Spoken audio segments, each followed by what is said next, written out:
ये जनवरी का महीना जिन्होंने सच्चा सौदा सजाया, बढ़ाया, जन जन तक पहुंचाया, सच्चे दाता रहबर शास्त्र नाम जी का पाक पवित्र अवतार महीना है।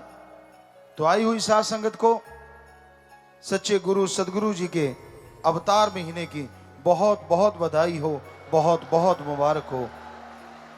और घरों में खुशियां आए, मालिक से प्रार्थना करते हैं, आपको आशीर्वाद कहते हैं। तो शास्त्र नाम जी दाता रहबर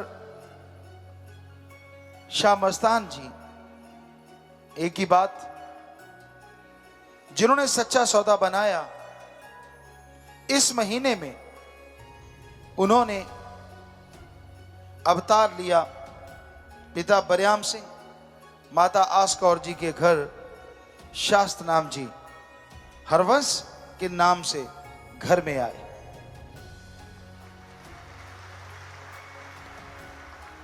बचपन में सदगुरु जी ने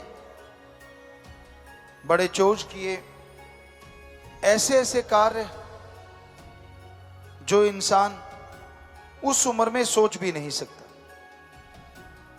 4-5 साल की उम्र में सदगुरु दाता ने ऐसी दया की बातें बताई जिससे साफ जाहिर होता कि हां, ये आम इंसान नहीं, जरूर मालिक के भेजे संत पीर पैगंबर।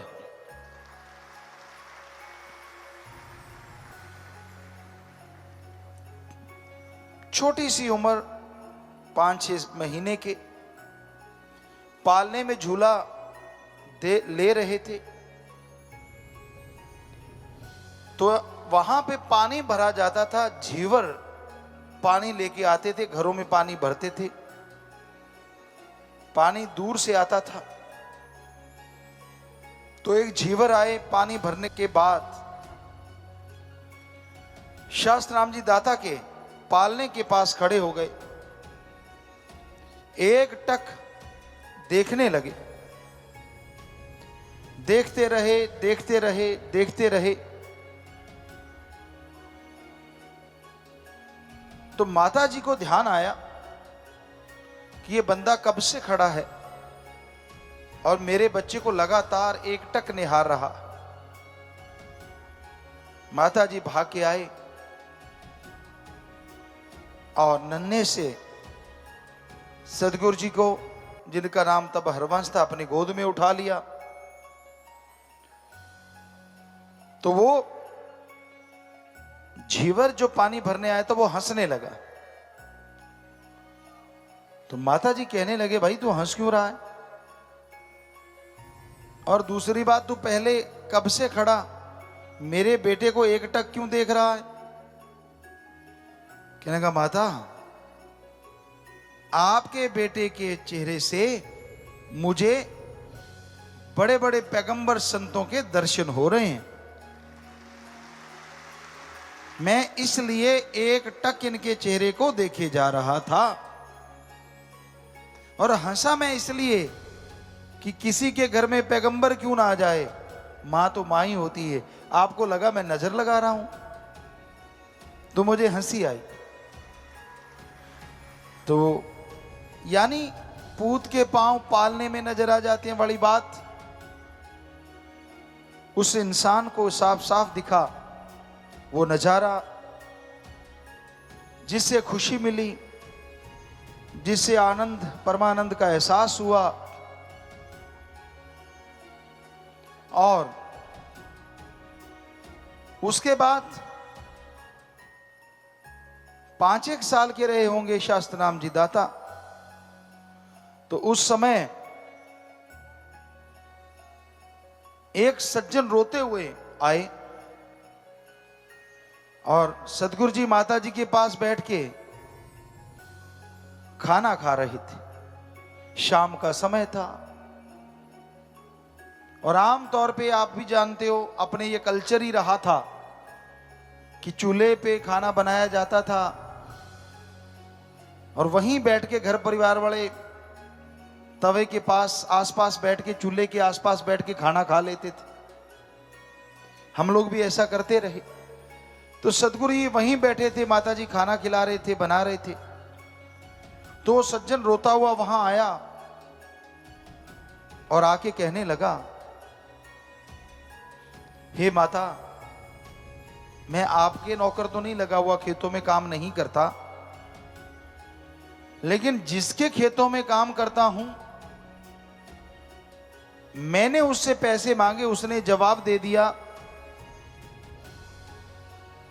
कल को मेरी बेटी की शादी है, 2 दिन बाद। उसने जवाब दे दिया अब मैं शादी का इंतजाम कैसे करूंगा। तो माता जी कहने लगे, भाई तुझे पैसा कितना चाहिए? कहने लगा, जी 50 रुपए 100 रुपए मिल जाए तो बहुत। उस समय इन रुपयों की बहुत कीमत हुआ करती थी। वैसे आजकल भी इनकी कीमत दोबारा बढ़ गई है।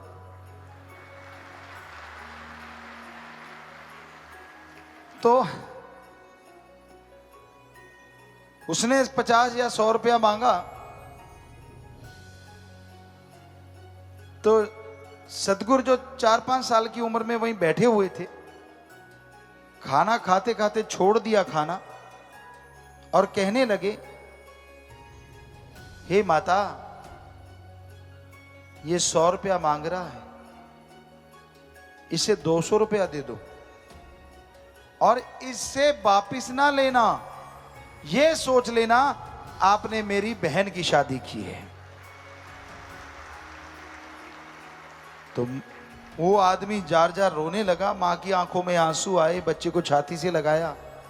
अब जरा सोच के देखिए, 4-5 साल के बच्चे को क्या पता होता है इन बातों का, लेकिन उसको तो पता होता ही है जिसे भगवान भेजे, मालिक भेजे, एक संत पीर फकीर बना के।